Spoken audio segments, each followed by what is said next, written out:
Next questions 11 to onward.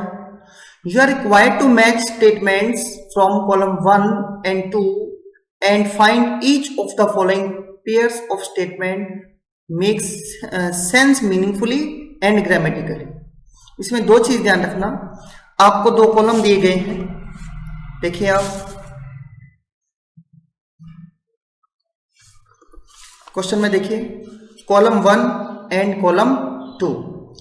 Column 1 में A B C और जो सेकंड कॉलम है उसमें डी ई और एफ दिया है। कॉलम 1 से अपने को एक लाइन मैच करनी है, जिसे ए के साथ डी ई और एफ में से एक लाइन मैच करनी है, और मैच के बाद ये देखना है कि पूरी लाइन का ग्रामेटिकल और कॉन्टेक्चुअली मीन्स उसका मीनिंग भी पूरा होना चाहिए और ग्रामर भी कंप्लीट सही होनी चाहिए। ठीक है, तो चलिए शुरू करता हूं 11th नंबर क्वेश्चन। क्वेश्चन में दिया है, ए ऑप्शन में दिया है JP Morgan has been testing other technologies too. अब देखिए इसको आसान तरीके से कैसे करते हैं। अब मैं सीधा ही ऑप्शन देखूंगा कि ए के साथ कौन सा ऑप्शन दिया है। आप देखें ए के साथ केवल और केवल ई ऑप्शन दिया है, चाहे आप ओनली ए ई देख लीजिए या फोर्थ में दिया है ए और ई। तो मैंने देखा दिए गए क्वेश्चन में मेरे को ए के साथ केवल और केवल ई ऑप्शन, मतलब 2 के बाद मेरे को यहां ई इसको जोड़ना है और ये देखना है कि इस लाइन का आंसर ये ग्रामेटिकली और कॉन्टेक्चुअली सही है या नहीं। तो JP Morgan has been testing other technologies, तो ये हैज बीन टेस्टिंग कौन टेस्ट कर रहा है? JP Morgan. क्या? अदर टेक्नोलॉजीज ऑब्जेक्ट था। आगे टू फर्स्ट फॉर्म क्यों टेस्ट कर रहे हैं? टू ल्यूर, मैंने आकर्षित करना, किसको? कंज्यूमर्स को आकर्षित करने के लिए। अच्छा, आकर्षित क्यों करना है? सेकंड वाई का answer to first form. To spend more on its cards, वे ज्यादा से ज्यादा खर्च करें इसके कार्ड पर। मैंने देखा ग्रामेटिकली मेरे को ये लाइन बिल्कुल करेक्ट लग रही है, तो मैं आगे बढ़ा। मेरा अब आंसर या तो ओनली ए है या फोर्थ में से है। अगर ये लाइन सही है, आपको समझ आती है, हैज बीन टेस्टिंग टेंस था, कौन का आंसर? जेपी मॉर्गन था। ऑब्जेक्ट, उसके बाद टू फर्स्ट फॉर्म वाई का आंसर, फिर ऑब्जेक्ट था, फिर to first form to spend lure पर वाई का आंसर था। तो मैंने देखा फर्स्ट जो पेयर है वो तो सही बन रहा है, एक साथ ई आएगा। Second, having had the pleasure of getting acquainted. अब बी के बाद आप कोई भी ऑप्शन देख लीजिए, एफ लाइन।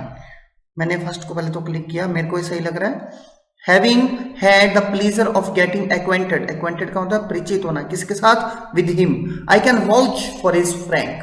देखिए ये हैविंग हैड का मतलब एक काम पूरा, दूसरा शुरू। हैविंग हैड, यहाँ हैविंग के बाद हैव की थर्ड फॉर्म थी हैड, रखना, क्या रखकर? The pleasure of getting acquainted with him, उसके साथ एक्वेंटेड विद मैंने परिचित होने का आनंद रखकर। आई कैन वाउच, वाउच का मतलब होता है किसी चीज को सहमति देना। वाउच का मतलब होता है कि किसी चीज के प्रति टू अफर्म, किसी चीज के प्रति अफर्म होना या फिर सहमति देना, सहमति देना। मैं उसके फ्रैंक को सहमति दे सकता हूं। I can vouch, who can vouch? I can के बाद फर्स्ट फॉर्म, तो आगे दिया था फॉर हिज। अब हिज पोसेस है, पोसेस के साथ जो फ्रैंक होता है वो एडजेक्टिव होता है। क्या होता है? एडजेक्टिव। तो यहां फ्रैंकनेस होना चाहिए, तो इसका मतलब इसमें एरर था। तो बी के साथ एफ वाला ऑप्शन मेरा आंसर नहीं है, मतलब सेकेंड ऑप्शन गलत, थर्ड ऑप्शन गलत। अब मेरे को सी और डी ये देखना है। My unbiased opinion is that the movie is awful. मेरा निष्पक्ष ओपिनियन यह है, क्या है? The movie is awful, movie बहुत ही ज्यादा शानदार, ऑफुल मैंने शानदार है। तो मैंने देखा मेरे को सी और डी के साथ जो पेयर है वो भी करेक्ट लगा। माई अनबियास्ड एडजेक्टिव था, ओपिनियन नाउन था, is that the movie is awful. तो यहाँ दो लाइंस मेरे को सही लगी, ए के साथ ई और सी के साथ डी। तो मेरा आंसर जो हुआ ओनली ए ई और सी डी। तो इस प्रकार देखिए आप क्वेश्चन आते हैं जिसमें एरर सॉल्विंग भी होगा और इसमें मीनिंग भी निकलना चाहिए। आगे बढ़ रहा हूं। India is reviewing an audit report India is reviewing, tense था, कौन रिव्यू कर रहा है? इंडिया। क्या? ऑडिट रिपोर्ट को, किस पे? On data practices of WhatsApp. INC का मतलब होता है इनकॉर्पोरेटेड कंपनी। कहते हैं जो व्हाट्सएप इनकॉर्पोरेटेड कंपनी का जो डाटा प्रैक्टिस किया जा रहा है उस पर इंडिया अपनी एक ऑडिट रिपोर्ट को रिव्यूइंग कर रही है, पुनः देख रही है। ठीक है, अब एक साथ जो पेयर बन रहा है आप देखें, ढूंढने की जरूरत नहीं है, डी आएगा, ई आएगा, एफ, सीधा ऑप्शन देखें एक साथ कौन सा दिया? एफ। अब एक साथ एफ वाला ऑप्शन देखें कि एक साथ ये पढ़ना है। तो एंश्योर, यह एंश्योर करने के लिए क्या, यहाँ कंप्लायंस सी और लिख लेना, तो compliance with local rules, local rules के साथ कंप्लायंस उनका चल रहा है या नहीं, इस चीज को एंश्योर करने के लिए व्हाट्सएप जो इनकॉर्पोरेटेड कंपनी है उसके डाटा प्रैक्टिस को रिव्यू कर रही है। ठीक है, कौन? इंडिया। ठीक है, ऑडिट रिपोर्ट को रिव्यू कर रही है। Before permitting a nation wide debut of the companies long delayed payment service, before पहले, किससे पहले? परमिटिंग, परमिशन देने से पहले, बिफोर के बाद आईएनजी, प्रीपोजिशन के बाद आईएनजी फॉर्म सही था। कहते हैं before permitting a national wide debut, इस कंपनी ने क्या है, कंपनी ने लॉन्ग डिलेड पेमेंट सर्विस को डेब्यू मैंने शुरू करने के लिए, विश्व उसको पूरे राष्ट्रीय स्तर पर शुरू करने के लिए परमिशन देने से पहले कंपनी का जो डाटा है उसको रिव्यू कर रहे हैं कि ये लोकल स्तर पर ये सारे नियमों को कंप्लायंस कर रही है या नहीं कर रही। तो मैंने देखा ट्रांसलेशन वाइज मेरे को बिल्कुल सही लगा और ग्रामर वाइज भी मेरे को इसमें कोई गलती नजर नहीं आई। मैं आगे बढ़ा।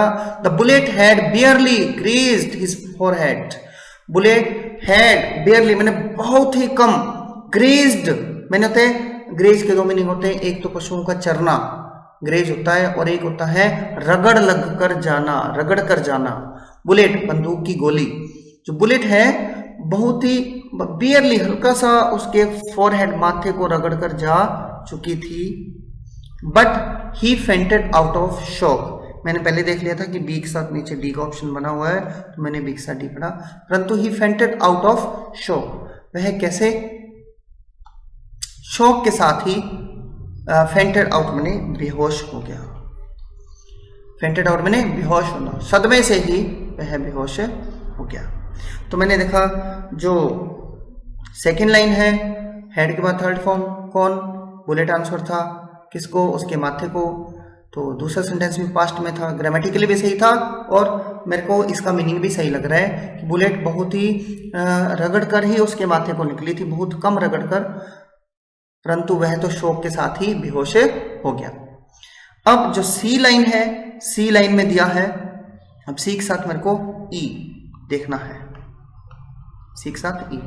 It is only recently that, हाल ही की बात है कि crude oil has come, recently presently में कोई भी तथ्य होता है, कोई भी घटना घटती है तो हैज ऑफ थर्ड फॉर्म का यूज सही होता है। Crude oil has come to be used, active passive, come to be used, किसका यूज किया जाएगा? क्रूड ऑयल का। क्यों किया जाएगा? To make chemical productivity, chemical productivity मैंने तो उत्पादकता बनाने के लिए, मेरे हिसाब से यहाँ प्रोडक्टिविटी गलत था, यहाँ पर केमिकल प्रोडक्ट आना चाहिए था कि केमिकल प्रोडक्ट बनाने के लिए हाल ही में यह क्या देखा गया कि इट इज ओनली रिसेंटली, के हाल ही में है कि क्रूड ऑयल को यूज किया गया है। क्यों? केमिकल प्रोडक्ट को बनाने के लिए, ना कि प्रोडक्टिविटी बनाने के लिए। तो मैं यहाँ प्रोडक्टिविटी को गलत मानता हूँ, तो मेरे हिसाब से जो सी ऑप्शन था ये वाला गलत था, ए और बी वाला सही था, एक साथ एफ और बी के साथ डी। इसका आंसर है ऑप्शन फोर्थ।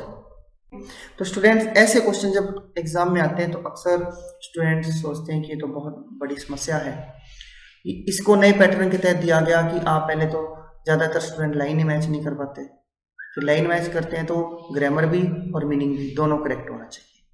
ठीक है, जितना बेसिक कोर्स आपका क्लियर होगा उतना ही आप इस पैटर्न को फॉलो इजीली कर पाएंगे। देखिए नेक्स्ट क्वेश्चन, कॉलम 1। अब एक साथ कौन सा ऑप्शन पढ़ना है मेरे को देखकर बताएं जल्दी। ऑप्शन में क्या लिखा है? एक साथ यस एफ। इट अपीयर्स दैट, ऐसा लगता है कि photo messaging app Instagram, that के बाद सब्जेक्ट था photo messaging app Instagram. Desires is form, कौन डिजायर करता है? Photo messaging app Instagram. क्या डिजायर करता है? एक साथ एफ, to work closely with new age publishers like meme creators, कि वह जो नई एज का पब्लिशर्स हैं, मेमी क्रिएटर्स जो ऐप हैं, उसकी तरह काम करें। कौन? फोटो मैसेजिंग ऐप इंस्टाग्राम की इच्छा है कि वह किसके साथ काम करें? वर्क क्लोजली, मतलब बहुत वैसा ही काम करें जैसा कि नए ऐप मेमो क्रिएटर्स कर रहे हैं। मैंने देखा मेरे को इसमें किसी भी प्रकार का मेरे को कोई गलत नहीं लगा, मीनिंग भी सही था, ग्रामर भी सही लगी। इट के बाद ईच फॉर्म थी that connect with subject form के बाद ईच फॉर्म सही है। डिजायर के बाद टू फर्स्ट हमेशा सही होता है, आगे एडवर्ब था। Okay, it is very impolite of her, अब बी के बाद D, it is very impolite of her to decline his invitation, यह उसके लिए बहुत ही इम्प्लाइट बात थी, क्या? To decline his invitation. मेरे को ग्रामेटिकल भी सही लगा और मीनिंग भी सही लगा। जो सी अपने को ऑप्शन दिया है, सी लाइन दी है, this by far is one of the nicest, one of के बाद आपको पता है हमेशा सुपरलेटिव डिग्री सही होती है। तो मैंने देखा यहाँ नाइसेस्ट तो सही है, परंतु इसके बाद मेरे को चाहिए होटल्स। यहाँ क्या दिए? होटल, यहाँ एस लगाना चाहिए था। दिस बाय फार अब तक, सो फार की तरह by far is one of the nicest hotels I have ever stayed at. तो मैंने देखा इसमें होटल्स आना चाहिए था, तो सी स्टेटमेंट गलत था, तो मेरा आंसर हुआ ए और बी, मतलब डी ऑप्शन। वन ऑफ के बाद हमेशा बुक्स आता है, बहुत ही आसान था ये। आगे बढ़ रहा हूं। 14th, इसमें मेरे को दिया है handset makers are racing to launch their first smartphones with folding screens. पहला सेंटेंस में सब्जेक्ट प्लूरल था, हैंडसेट मेकर्स आर रेसिंग, दौड़ लगा रहे हैं। वाई, क्यों? To launch their first smartphones with folding screens, but analysts क्या करते हैं? एक साथ एफ, वार्न आर फॉर्म, बिल्कुल सही है, बट कनेक्टिव था, सब्जेक्ट फॉर्म और क्या form. Warn that the technology is still too rudimentary, rudimentary मतलब है अपनी प्रारंभिक अवस्था में, मतलब अपनी प्रारंभिक अवस्था को बोलते हैं रूडिमेंट्री, प्रारंभिक अवस्था, ठीक है। एंड एक्सपेंसिव, यह अपनी बहुत ज्यादा प्रारंभिक अवस्था और एक्सपेंसिव है, क्यों? टू वू कंज्यूमर्स, वू का मतलब होता है अट्रैक्ट करना, कंज्यूमर्स को भारी मात्रा में अट्रैक्ट करने के लिए। मेरे को इसमें मीनिंग बिल्कुल सही लगा और ग्रामेटिकली भी मेरे को इसमें कोई कमी नजर नहीं आई, तो मैंने तो इसको ए को सही कर दिया था। फिर I had half a mind, मेरा कुछ मन है, बिग सा डी, क्यों? To go to the concert. Concert का मतलब होता है जब बहुत सारे म्यूजिशियंस एक साथ मिलकर एक म्यूजिक पार्टी का ऑर्गेनाइजेशन करते हैं, उसको बोलते हैं कंसर्ट। तो कहते हैं मेरा आई हैड हाफ अ माइंड, मेरा मतलब पूरा मन नहीं, कुछ मन है म्यूजिक कंसर्ट में जाने का। मीनिंग सही था, ग्रामर भी सही था। इसमें हैड नॉशनल वर्ब है, हाफ ए माइंड नाउन था, ठीक है। फिर the fates of the two brothers were tangled in the most unfortunate manners, कहते हैं दो ब्रदर्स का भाग्य है, were tangled कैसा था? उलझा हुआ था, tangled मैंने उलझा हुआ, पेचीदा भी बोलते हैं, किसमें? in the most unfortunate manners, बहुत ज्यादा जो दुर्भाग्यहीन तरीके से। तो मेरे को इसमें भी कोई ग्रामेटिकली मीनिंग के रूप में कोई एरर नजर नहीं आई। तो आई थिंक जो इसका आंसर होना चाहिए था वो होना चाहिए था सेकंड ऑप्शन, ए भी सही, बी भी सही और सी भी सही, ठीक। तो आगे बढ़ता हूं। फिर है कॉलम 1 में दिया है integrated training will motivate and equip teachers. जो इंटीग्रेटेड ट्रेनिंग है वो टीचर्स को क्या करेगी, एक तो मोटिवेट करेगी और एक एक्यूप करेगी। बिल्कुल सही है। और एक साथ मैंने देखा जो ऑप्शन है कौन सा दिया है, एक साथ ई, मेरे को ई देखना है। क्यों? टू एनकरेज, प्रोत्साहित करने के लिए, एंड फोस्टर, फोस्टर का मतलब होता है पालन पोषण करना, बढ़ावा देना। किसको? क्रिटिकल थिंकिंग को। ये क्रिटिकल थिंकिंग ऑब्जेक्ट था इन स्टूडेंट्स। तो मैंने देखा ग्रामेटिकली ये बिल्कुल सही था। Integrated training will motivate and equip. Model के बाद फर्स्ट ऑब्जेक्ट था टीचर्स। वाई? क्यों? टू एनकरेज एंड फोस्टर का ऑब्जेक्ट था क्रिटिकल थिंकिंग, आगे जॉइंट था। ठीक है। फिर मेरे को एक नंबर बिल्कुल सही लग रहा था। If you ever happen to meet Mrs Rosalie. अब बी का जो साथी है वो कौन है?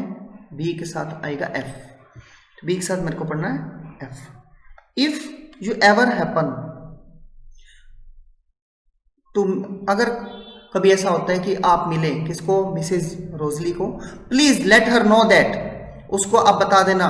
देखिए इफ की पहली कंडीशन थी, इफ के बाद फर्स्ट फॉर्म थी, दूसरा सेंटेंस इंपेरेटिव सेंटेंस। मैंने आपको बताया था इफ के बाद first, second, head, third. First form है तो इधर विल फर्स्ट फॉर्म भी सही है और इंपेरेटिव सेंटेंस भी राइट है। तो यहाँ लेट से स्टार्ट था, इंपेरेटिव सेंटेंस था, सही था। लेट के बाद ऑब्जेक्ट आता है, ऑब्जेक्ट के बाद फर्स्ट फॉर्म आती है, हर, नो, यहाँ तक सही है। That I am miss her terribly. नहीं दोस्तों, यहाँ जो गलती थी, आई एम मिस नहीं, आई या तो आई एम मिसिंग, मैं मिस करती हूँ, या आई मिस, यहाँ एम मिस नहीं आता। जब कोई किसी व्यक्ति को बहुत ज्यादा मिस करता है तो ये कहता है आई मिस यू।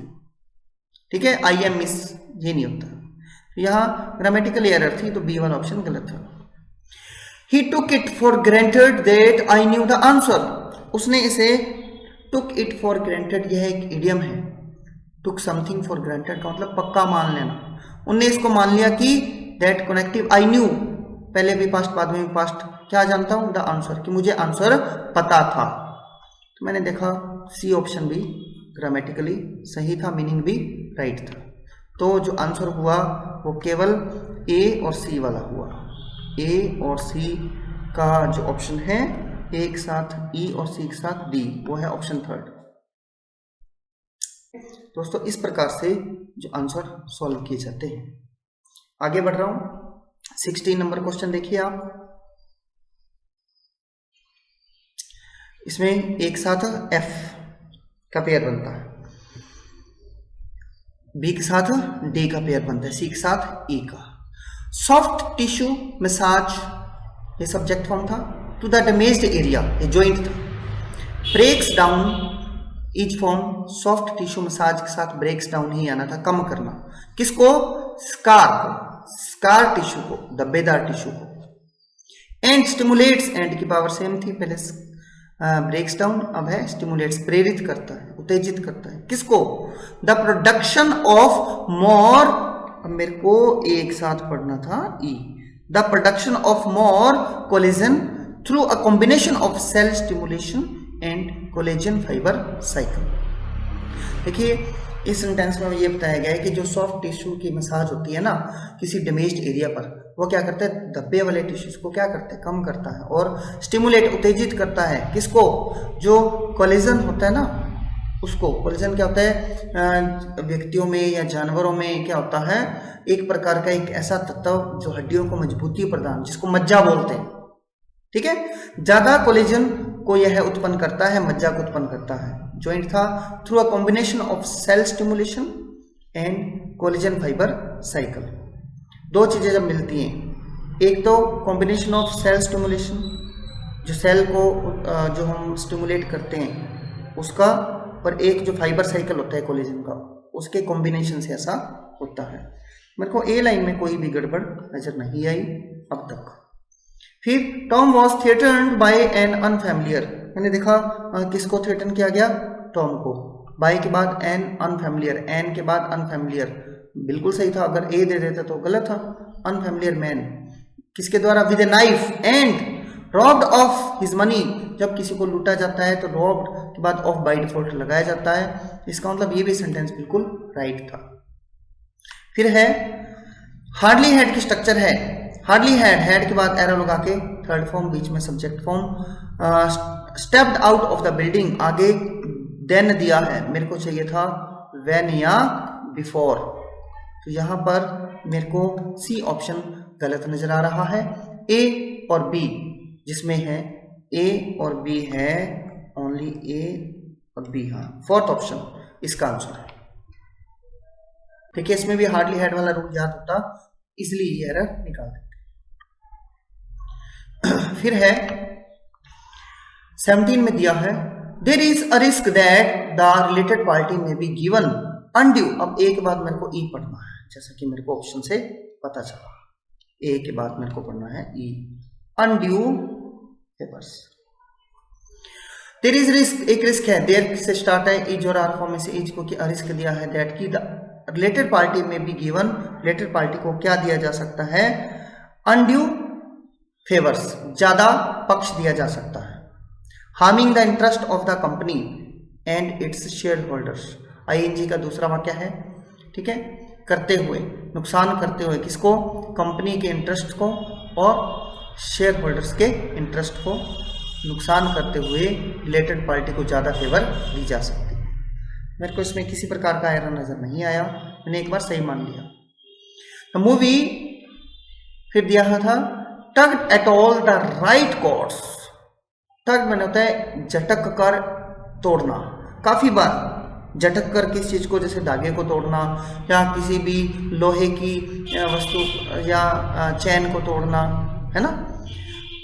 मूवी ने क्या किया, झटक कर तोड़ दिया क्या, ऑल द राइट कॉर्ड्स, सभी कॉर्ड्स मैंने होता है रस्सी या तार, सभी सही तार को तोड़ दिया। क्यों तोड़ दिया, बी के बाद एफ देखना है। To make the audience cry their hearts out, to make the audience, आप देखें क्यों तोड़ा, ताकि वह अपने ऑडियंस को कैसे बना सके। Let with help make feel know के बाद ऑब्जेक्ट था, ऑब्जेक्ट के बाद फर्स्ट फॉर्म थी cry, cry their hearts out का मतलब होता है लगातार उनको क्या करना, तालियां बजाने के लिए, उनको लगातार अप्रिशिएट करने के लिए प्रेरित करना। तो मूवी ने क्या किया, सभी सही तारों को झटके के साथ तोड़ दिया ताकि ऑडियंस बिल्कुल उनको लगातार अप्रिशिएट करती रहे लंबे समय तक। मेरे को लगा बी लाइन भी सही थी, सारे रूल पूरे थे। फिर मैंने बी को एक बार सही माना। फिर था the mother hoped that, mother को उम्मीद थी कि हर son had a happy future, कि उसके सन, पहले पास्ट है, दैट से पहले, तो बाद में भी हर सन हैड दिया है, कि उसका सन, मदर को उम्मीद थी कि हर son had a happy future, उसके सन का हैप्पी फ्यूचर था। बिहाइंड ऑफ हिम, उसके पीछे। तो दोस्तों यहाँ पर जो बिहाइंड है वो मेरे को गलत लग रहा है, बिहाइंड के स्थान पर होना चाहिए था बिफोर, होना चाहिए बिफोर ऑफ हिम, कि उसके आगे फ्यूचर होता है, जो फ्यूचर पीछे नहीं होता। तो यहाँ पर बिफोर भी आ सकता है, या मैं अगर दूसरे वर्ड की बात करूँ अहेड, अहेड ज्यादा अच्छा है, ये भी लगा सकते हैं। Her son had a happy future ahead of him, उसके सामने। तो यहाँ मीनिंग के रूप में जो सी लाइन थी वो गलत थी, तो सी वाली गलत है, ए और बी वाली, ए और बी दोनों किसमें है, ए और बी केवल थर्ड ऑप्शन में है, किसमें है, थर्ड ऑप्शन में। आगे बढ़ रहा हूं। इन the long run the coming together of the two Asian giants, अब मेरे को एक साथ ई लाइन देखनी है, एक साथ E line. In the long run the coming together of the two Asian giants is likely to bode, bode मैंने होता है भविष्यवाणी करना, फ्यूचर बताना, आने वाले समय में ज्वाइंट था। इन the long run the coming together साथ साथ आना of the two Asian giants, is आया था द कमिंग टुगेदर के लिए। इज लाइकली टू बोलता है मे को, may bode well, may bode well for other Asian oil importers too, कहते हैं जो दो एशियन जायंट्स आ सकते हैं वो मतलब बहुत अच्छा उनका विषय हो सकता है। ठीक है, for other Asian oil importers too, और यह अन्य एशियन जो ऑयल इंपोर्टर्स हैं उनके लिए भी हो सकता है। मेरे को लगा लाइन सही हो सकती है, ग्रामेटिकल तो सही थी, मीनिंग भी पूरा बन रहा है। फिर है it was a worth while afford, अब बी के साथ मेरे को क्या देखना है, एफ। यह एक वर्थ वाइल अफोर्ड था दैट की rest is necessary for well being, यह एक वर्थ वाइल प्रयास था कि रेस्ट जरूरी है अच्छा बनने के लिए। मैंने कहा ये क्या, दैट से पहले पास्ट है, उसके बाद प्रेजेंट है और कोई मीनिंग भी नहीं बन रहा।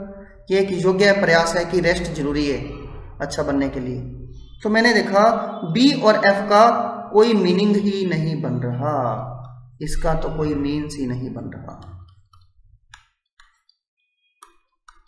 तो blue lines on the map joint था, on the map, blue lines plural था तो डेजिग्नेट आर फॉर्म थी। What designates, rivers. तो यहां पर मैंने देखा सी के साथ डी बिल्कुल ओके था, तो ए और सी वाले ऑप्शन, ए ई सी डी, ऑप्शन थर्ड इसका आंसर होगा। आगे बढ़ रहा हूं। The person behind the fake account, person behind the fake account, fake account में जो पर्सन होता है, डिस्गाइज्ड हिमसेल्फ, अपने आप को छुपाता है। अब एक साथ मेरे को ई देखना है, एज हॉस्पिटल स्टाफ, अपने आप को हॉस्पिटल स्टाफ के रूप में डिस्गाइज करता है। एंड डिड नॉट डिस्क्लोज, यह नहीं बताता कौन, person, that he was a consultant, वह एक कंसल्टेंट था। डिड नॉट फर्स्ट फॉर्म सही था, दैट कनेक्टिव है, बाद में पास्ट है, टू बी फॉर्म के बाद हु का आंसर है, बिल्कुल लाइन सही थी। फिर it is impossible to sleep with, किसके साथ, बी के साथ F, all this commotion going on, commotion कौन था, शोरगुल, हंगामा, हंगामा या शोरगुल, इम्पॉसिबल है इस प्रकार के शोरगुल के साथ सोना, विच इज गोइंग ऑन, मैंने देखा ये भी बिल्कुल सही था। In spite of the ruckus going on in her family, देखिए इसमें दिया था के बावजूद, नेगेटिव पॉजिटिव, रुकस में होता है, इसका मतलब ये होता है, रुकस का मतलब होता है हंगामा ही होता है, हंगामा, उसकी फैमिली में जो हंगामा चल रहा है। She managed to study and score good marks, पहले नेगेटिव चीज थी, बाद में positive, she second form, manage claim और मैनेज के बाद टू फर्स्ट फॉर्म, बिल्कुल सही था। स्टडी एंड की पावर सेम थी, स्कोर गुड मार्क्स, सारे रूल्स पूरे थे, मीनिंग भी सही था कि हंगामे के बावजूद उसकी फैमिली में उसने मैनेज कर लिया पढ़ना। तो तीनों ही लाइन सही थी, तीनों लाइन वाला ऑप्शन मेरे को दिखाई दे रहा है, ए बी सी तीनों सही है, सेकंड ऑप्शन। फिर है when we choose a stent for a patient it depends on the, एक साथ मेरे को एफ, यह डिपेंड करता है on the science research and technology which is invested in manufacturing it. तो यहाँ दोस्तों सब क्लोज था, मैंने यहाँ विच आर लगाऊंगा क्योंकि science research and technology which are invested, ठीक है, टेक्नोलॉजी के लिए लेते हो तो इज आ जाएगा जैसा आप माने। तो यहां पर फर्स्ट लाइन मेरे को सही लग रही है, जब हम चूज करते हैं व्हेन कनेक्टिव था, इसके बाद सब्जेक्ट पॉइंट वर्ब है, दो सेंटेंस आने थे, हम चूज करते हैं एक स्टेंट को पेशेंट के लिए, स्टेंट जो कि हार्ट में डलता है। It depends on the science research and technology invested in the manufacturing it, सही था। फिर है she had the looks of an angel, अब बी के साथ डी लगाना है, but the heart of a devil, देखिए ये आप तुलनात्मक रूप से भी पढ़ते तो सही था कि उसका जो लुक तो एंजल की है परंतु हार्ट उसका डेविल वाला है, पहले पॉजिटिव बाद में नेगेटिव, इसलिए बट का यूज था, मेरे को ये भी सही लगा। दिखने में तो परी है परंतु जो दिल है राक्षस वाला। फिर है वी वर वोकन अप, हम जाग गए by the chirping of the birds at the crack in down, एक इडियम है at the crack of down, तो यहाँ पर इन गलत था, यहाँ पर ओ एफ ऑफ आना था, द क्रैक ऑफ डाउन सुबह के वक्त, तो यहाँ इडियम की जो लैंग्वेज थी वो गलत थी, सी के बाद ई वाला ऑप्शन था ये गलत था, इसमें ए और बी वाला सही था, ए के साथ एफ बी के साथ डी, ऑप्शन फोर्थ। आगे बढ़ रहा हूं। 21 में the automobile industry employees is form, किसको? 37 मिलियन पीपल, एक साथ एंड कंट्रीब्यूट्स, एंड की पावर सेम थी, एंड से पहले एम्प्लॉयज था, बाद में कंट्रीब्यूट्स, तो 7% ऑफ द कंट्रीज जीडीपी। मेरे को बिल्कुल सही लगा। Suddenly the lights went out, अचानक लाइट चली गई। Dust finally settled, dust settle हो गया। मैंने देखा ये तो कोई अर्थ ही नहीं निकला, लाइट चली गई, अचानक लाइट चली गई, डस्ट सेटल हो गया, बी के साथ एफ। अगर मैं बी लाइन के साथ एफ जोड़ता हूं तो इसका तो कोई भी मीन ही नहीं बनता, नो मीन्स इसका कोई मीनिंग नहीं है, आप काट दीजिए, बी तो गलत है। The waves were crashing on the shore and it was a lovely sight, जो लहरें थी किनारे पर टकरा रही थी, यह बहुत ही अच्छा दृश्य था। तो सी के साथ डी बिल्कुल ग्रामेटिकली भी सही था, मीनिंग भी सही था। ए और सी वाला लाइन सही है, ऑप्शन फोर्थ। फिर है column 1, the international monetary fund has already के जस्ट बाद मेरे को दिया है एक बाद ई, पार्ट हैज के बाद थर्ड फॉर्म पार्ट, ठीक है। इसमें दिया है पार्ट का मतलब छांटना, छीलना। The international monetary fund has already part India's growth projection, India के ग्रोथ प्रोजेक्शंस को क्या कर दिया, प्रोजेक्शंस मैंने अनुमान पहले ही छील दिया, कम कर दिया। साइटिंग उच्चारण करते हुए, क्या उच्चारण करते हुए, कहते हुए, क्या कहते हुए, लोअर डोमेस्टिक डिमांड, किसके तो बहुत ही कम डोमेस्टिक माने घरेलू डिमांड बहुत ही कम है, यह कहते हुए इसके मॉनेटरी फंड्स को बहुत कम कर दिया। मेरे को ए लाइन बिल्कुल सही लग रही है अब तक तो, कि ए लाइन में कोई भी डिस्प्यूट नहीं था। ग्रामेटिकली भी हैज के बाद थर्ड फॉर्म ऑब्जेक्ट आईएनजी का दूसरा सेंटेंस। फिर शी हैज स्टार्टेड, उसने शुरू किया क्या, टू गेन वेट सडनली, अचानक वेट को गेन करना शुरू किया। अब बी के साथ F, the wild and elephant was no longer seen. इसने बी के साथ एफ का जो पेयर बनाया है, आप देखें ध्यान से कि उसने शुरू किया, सबसे पहले तो मैं टू गेन के स्थान पर गेनिंग लिखता, यही एरर निकालता हूं ग्रामेटिकली। क्या, वेट प्राप्त करना। जो वाइल्ड एलिफेंट था नो लॉन्गर सेन मैंने समझदार नहीं था, तो कोई मीनिंग ही नहीं बनता, ये तो मीनिंगलेस सी लाइन थी, बी गलत है, no meaning. I would rather be a dancer than a singer, ये वुड रादर का यूज जब हमें ये बताना हो कि मैं इसको पसंद करता हूँ, इसको पसंद नहीं करता, तो यूज करते हैं। वुड रादर के बाद क्या, be a dancer than a singer, would rather के बाद बाय डिफॉल्ट देन की स्ट्रक्चर आती है। तो मेरे को वुड रादर के स्ट्रक्चर में कोई डाउट नहीं लगा, सी सही था और ए सही था, ए और सी वाला था फोर्थ ऑप्शन। आगे बढ़ रहा हूं।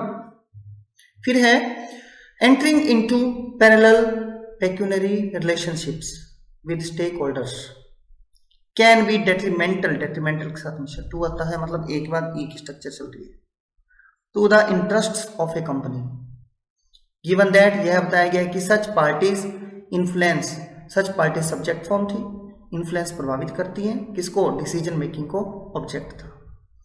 तो जो 23rd था, 23rd में मेरे को ए लाइन बिल्कुल सही नजर आ रही है, entering into parallel pecuniary relationship with stakeholders. कहते हैं जब हम स्टेक होल्डर्स माने हमारे जो हिस्सेदार हैं उनके साथ जो वित्तीय रिलेशनशिप बराबर, पैरेलल माने बराबर, पेक्यूनरी माने वित्तीय रिलेशनशिप में एंटरिंग करते हैं, आईएनजी की स्ट्रक्चर थी। तो कैन बी डेट्रीमेंटल, यह है बहुत हानिकारक हो सकती है किसी कंपनी के इंटरेस्ट्स के लिए। यह बताया जाता है कि ऐसी पार्टीज डिसीजन मेकिंग को प्रभावित करती हैं। ग्रामर भी सही थी, मीनिंग भी सही था। वी थॉट, हमने सोचा, ही लव्ड हर, वह उसको प्यार करता था, but it turn out that he loved another girl, वह अन्य लड़की को प्यार करता था। मैंने देखा जो बी लाइन है, ही लव्ड अनदर गर्ल, तो बी लाइन भी मेरे को इसमें सही लग रही है। बट इसमें ये था, अगर इसने दिया ना ही लव्ड हर, वह उसे प्यार करता था, बट इट टर्न आउट, यह साबित हुआ दैट कि ही लव्ड, जहां एक के लिए ना एन आना जरूरी, एन अनदर गर्ल, एक अन्य लड़की को। जब सिंगुलर नाउन आता है तो उससे पहले कोई ना कोई आर्टिकल या डिटर्मिनर जरूर आता है, ठीक है ना। तो यहां पर एन आ सकता था, तो मेरे को लगा बी वाली लाइन गलत है, मैं आगे बढ़ा। She always speaks to him, मैं हमेशा उससे बात करती है। सी के बाद डी देखना था। Was summoned for a hearing, ये क्या, मैं देख रहा हूं सी के बाद डी लगाते हैं तो इसका कोई मीनिंग नहीं बनता है, तो इसलिए सी और डी तो गलत है। बी की अगर बात करें, अगर मैं बी को ये देखता हूं कि एन अनदर गर्ल के हिसाब से बी भी गलत होना चाहिए, और वैसे आर्टिकल कैरियर को अगर गॉन मानता हूं तो इसका आंसर है थर्ड। अगर मैं इसको मानता हूं कि नहीं एन अनदर गर्ल होगा तो इसका आंसर मैं केवल ओनली ई लेता हूं। आगे बढ़ता हूं।